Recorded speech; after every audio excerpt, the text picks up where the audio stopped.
بسم اللہ الرحمن الرحیم۔ مجلس خدام الاحمدیہ بیلجیم کا نئے سال کے موقع پر تہجد اور وقار عمل۔ رپورٹ توصیف احمد، مربی سلسلہ و صدر خدام الاحمدیہ بیلجیم۔ اللہ تعالیٰ کے فضل اور حضور پر نور کی دعاؤں سے مجلس خدام الاحمدیہ بیلجیم کو نئے سال کا آغاز جماعتی روایت کے مطابق نماز تہجد سے کرنے کا موقع ملا۔ تمام خدام و اطفال نے نماز تہجد و نماز فجر اپنی مقامی مساجد و مشن ہاؤسز میں ادا کی، جس کے بعد تمام حاضرین کے لیے خدام الاحمدیہ کی طرف سے ناشتہ کا بھی انتظام تھا۔ امسال اللہ تعالیٰ کے فضل سے مجلس خدام الاحمدیہ بیلجیم کو 17 شہروں کے 26 مقامات پر وقار عمل کرنے کی توفیق ملی۔ الحمدللہ علی ذالک۔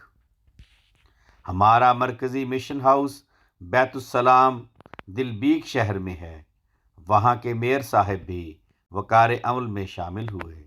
انہوں نے خدام کے اس کام کی تعریف کی اور اس پروگرام کو بہت سراہا۔ اس کے علاوہ دیگر شہروں میں کونسل کے نمائندگان وقار عمل کے پروگرام میں شامل ہوئے۔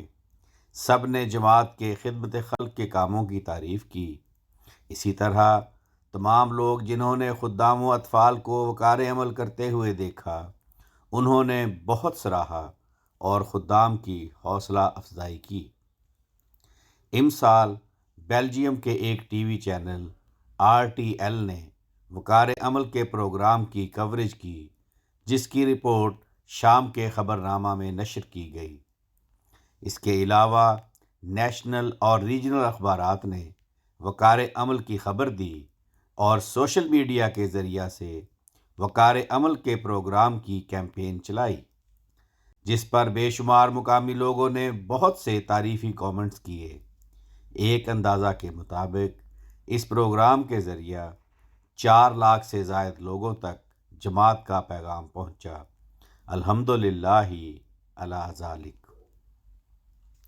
وقار عمل میں تمام خدام و اطفال کے ساتھ چند انصار نے بھی بڑھ چڑھ کر حصہ لیا۔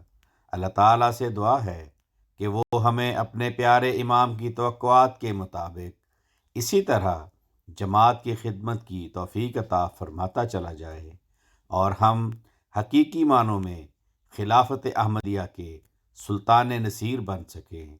آمین۔ آواز رانا عرفان شہزاد، لندن۔